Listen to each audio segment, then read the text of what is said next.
Two divorced people fighting on a court for the custody of their son.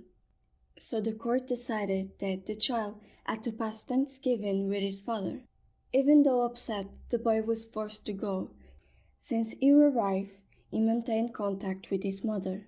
But soon, in the second day, she never had a return from her son again. This is the case of Daryl Redwine, the cursed photos.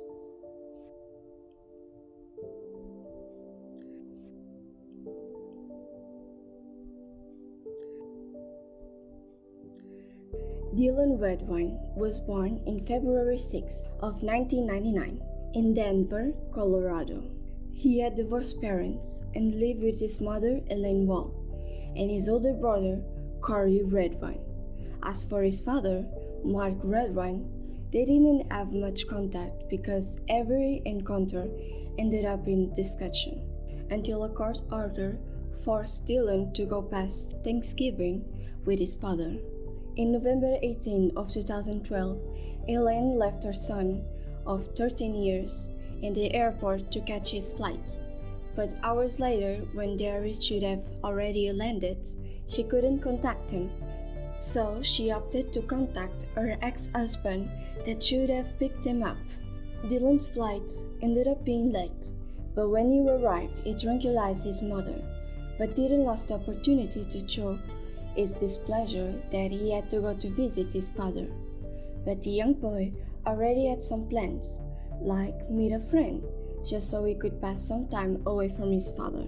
But Elaine's tranquility didn't last long, not just because of Mark's message, but also with the lack of contact from her son. Dylan would have gone away without warning anyone. Mark said that when he went out, Dylan was sleeping, and after hours in the streets, when he came back, Dylan was gone. Elaine started to suspect of Mark, but Mark already had a suspect, an alleged friend. The friend confirmed that Dylan was supposed to go to his house around 6:30, but he never showed up. On November 19 of 2012, Dylan was considered missing. Elaine and her oldest son never gave up on finding Dylan, and their mission was to take the disappearing to national network. Mark and Elaine ended up going to Dr. Phil program, accusing each other for the disappearing of their son. I really have a concern that you hurt him and his bones are out there just laying and you don't even care. Did you hurt him? No, Elaine, I wouldn't hurt him. What kind of mother are you to even think that I was capable of doing something like that? The teen's mom believes his father had something to do with his disappearance and probably killed him. When you're mad at somebody, your main focus is to get even or get back with them and hurt them. That's how your mind works. Really? Yes, really. So because you said it makes it true. Based on the arguing and finger pointing, it appears Dylan had a rough family life. His dad says he divorced his mom because she had a drinking problem. The bottom line is we're all suspects, regardless of what the law enforcement says. And whether we've taken polygraph tests or not, it doesn't matter what the results are because it hasn't eliminated anybody. The oldest son also decided to speak up against his father. I think Mark has something to do with it. I think he's either got him heading out or, done something and disposed. I strongly think that he's involved. Why? He hasn't done a single thing since Dylan has been gone. Why do you say that? What has he not done? He hasn't been to any of the benefits. He wasn't there for Dylan's birthday vigil. He hasn't helped at all with the Find Missing Dylan Redwine Fund. And that's offensive to you? Very. Dr. Phil, I'd like to make a comment about the fundraiser thing. I have several people in the community in which I live that are reaching out to me on a daily basis and volunteering their time to have some involvement with a fundraiser.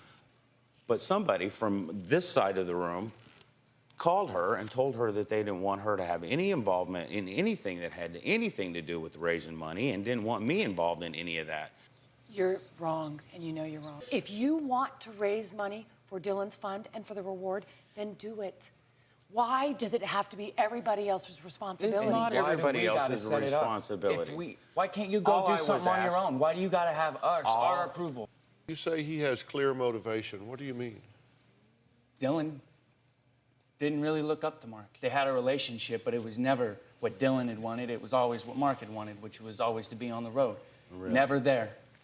Why do you call your father Mark instead of Dad or Because he's not a father to me. A father is someone who cares for their kids and, would do anything for them. Be a role model, someone to look up to. I believe that you're being very disrespectful, and I believe that everything that's coming out of your mouth is perpetuated by your mother. I have my own mouth. I can say my own words. Then use it. I am at you. I don't like you. I hate you. And you have been nothing of a father since the last 10 years.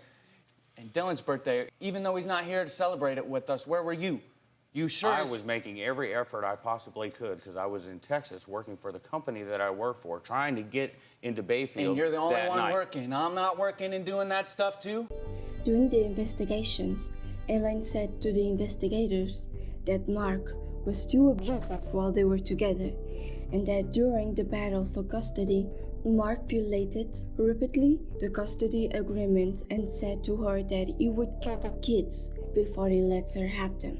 But in June 26 of 2013, the parents received a call that no parent wants to receive. They had to go identify some objects of interest.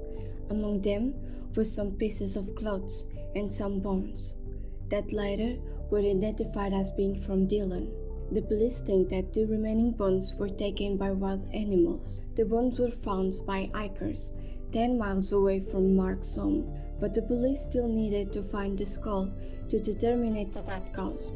Elaine continued, now it's more certain that Mark had something to do with Dylan's disappearance and now death, coming out to processing him, but the process never went anywhere. But while that, the investigators started to investigate Mark's house, and they found blood stains in various locations, like the couch, the corner of the coffee table, on the floor under the rug, and on a chair. During another investigation, in August 5 of 2013, a canine was introduced to the suspect's house to find more clues about the dead boy. The dog was able to feel the smell of cadaver in some places like the living room, on the washing machine, on the truck, and on Mark's clothes that he was using on the day that Dylan's disappeared. It took 2 years and 5 months, in November 1st of 2015, when they found Dylan's skull, which was 1.5 miles of where the hikers found the first remains. It was determined that there were injuries consistent with trauma of abuse of force in 2 locations, and in the skull there was also 2 little marks that consisted with knife marks that were made after the dead boy. Mark was then arrested in connection to his son's death 4 years and a half in June 17 of 2017 after Dylan's disappearance. Mark was being accused of second murder degree and child abuse, resulting in death. He was put in Whatcom County Jail and had a bail of $1 million in money. Mark was taken to trial in 2021 due to delays because of COVID-19. Mark continued with his original version that when he got out, Dylan was sleeping, and when he came back, Dylan was gone. He also had witnesses that have seen Dylan with a friend in some dirt roads, hours after Mark had already gone out. His defense team also gave the option that Dylan may have been attacked by wild animals. But everything changed when Corey Redwine revealed crucial information that led us to the motive of Dylan's death. Corey told what him and Dylan had found in his father's computer. In one afternoon, they found some photos, compromising photos of Mark Redwine in human lingerie and a wig while he was eating feces from a diaper. With this discovery, Dylan began to see his father with other eyes and started to get away from him. But since he had to visit his father, he decided that he would confront him about the photos. When Dylan brought up the photos, something inside of Mark broke, causing him to have a fit of rage and ended up killing his son. Initially considered a missing person, the Dylan remains were found in the mountains next to Mark's house months later, proving that Mark went to extremes to hide the shame of having his own son confronting him with those pathetic photos. Mark already knew that his oldest son Corey had sent the photos because during an argument on the phone, Corinne sends the following message: "Hey beautiful, you are what you eat. Look in the mirror." During the trial, evidence were exhibits proving that Dylan's phone and iPod were used for the last time at 9:37 p.m. in November 18 in 2012. These devices, along with his backpack, were never found. It is believed that Dylan had asked his brother Corey to send him the photos before going to visit his father. Mark, knowing that the photos were there, he decided to throw away the objects due to the shame. Elaine Wall, Dylan's mother, spoke in a sentence day. "You knew where Dylan was the whole time we were looking for him, and not once did you offer any advice or suggestion as to where he would be. The night that you hurt Dylan, you should have done the right thing and called 911 and let him figure out instead of taking his body and letting it be scavenged on a mountain." She and Dylan's girlfriend also spoke how everything happened. Dylan was sweet, he was funny, he was charismatic. Elaine Hall describing her youngest son to the jury. She said Dylan did not want to visit his father, but was required to do so because of a court order. That was one of Dylan's biggest complaints, is when he would go to Vicedo, they would basically just sit in Mark's house and Dylan would be incredibly bored. Hall read a text message that she sent to Dylan the morning after he arrived. "How's it going, son? You okay?" Hall said Dylan didn't respond, and she never heard from Dylan again after he landed to visit his father the night before. Hall became increasingly concerned after receiving a text from Mark Redwine asking her whether she'd seen Dylan. She texted Mark Redwine back. "Have you heard anything from Dylan? You said you called the marshal's office. They have no record of you calling them. I called them." Countless searches took place for Dylan. Elaine Hall said she provided Dylan's clothing and a pillowcase for search dogs to have his scent.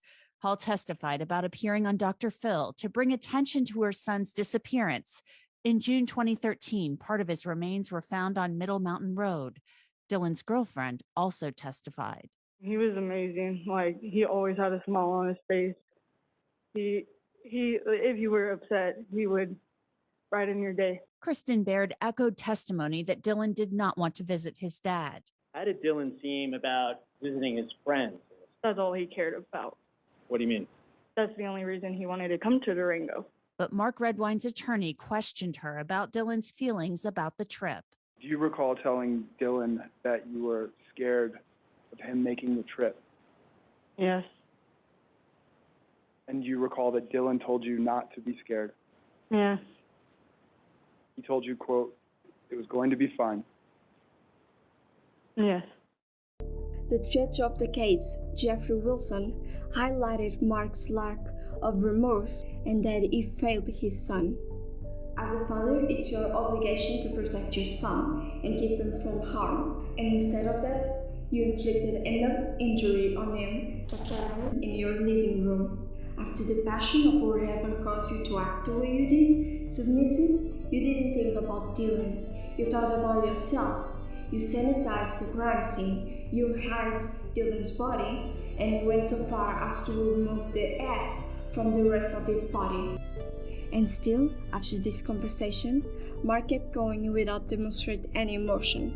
After all this time and listening to what was heard in this courtroom, you still take absolutely no responsibility for what you did for Dylan.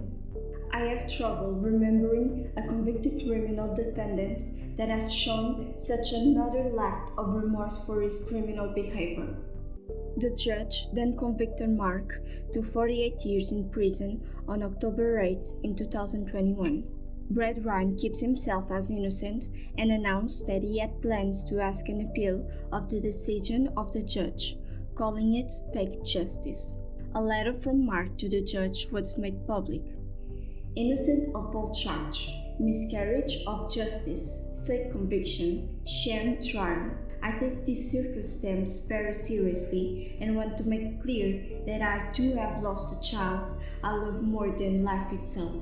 I will fight for the true justice, not for myself, but for Dylan. I have always shown remorse for the things that I am guilty of.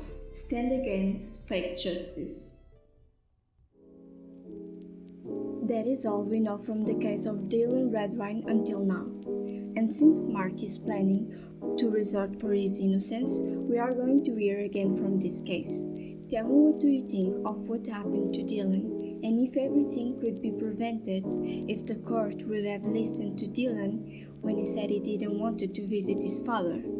Well, that's it. Leave a like and comment other crimes that you'd like to see here. Bye!